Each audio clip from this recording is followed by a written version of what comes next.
ipahilong na kauban sa mga pamilya, uban sa mga kapahayan.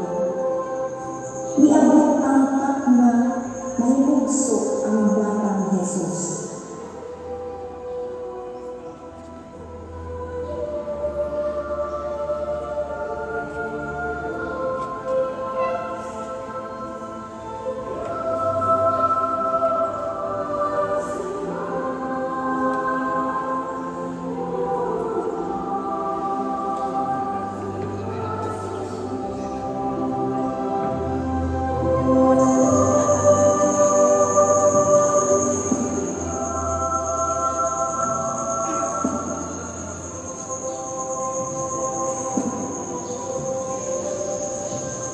Niabot tumura, may mga mabalantay sa karnero na nakasaksi sa pagpakita sa kalagsaong kahayan sa bituon sa langit.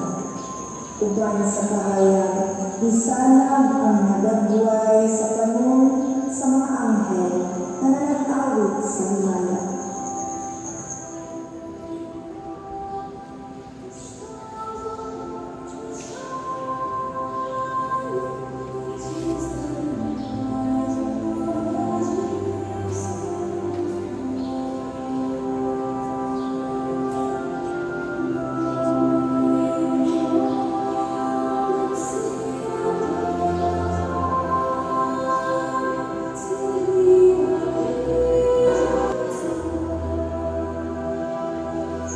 Umilalang ako sa katimon, gikan sa langit na natimon.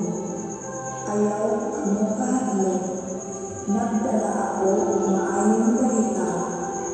Upanin ang dakong kalipay na pag-aambitan sa katawan. Karungtag naa sa syudad ni David, nagyanlag Bethlehem. Ang mananubos na tao na siya ang Kristo na atong Ginoo.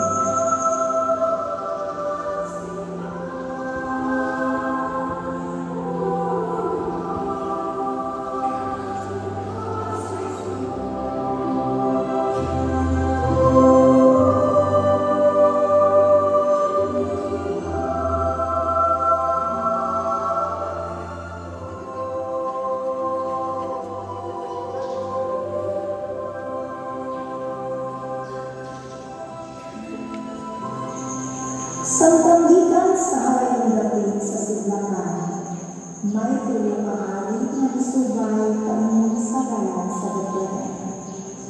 Ang tulong kahari maalangan, tulong kahari.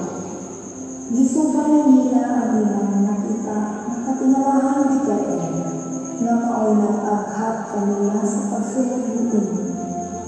Idala sila patulong sa hinutangan sa batang Jesus, ang hari sa mga hari.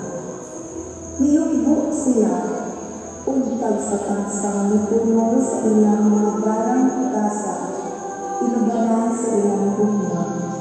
Gihalad nila ang bulawan, insenso, o minyak.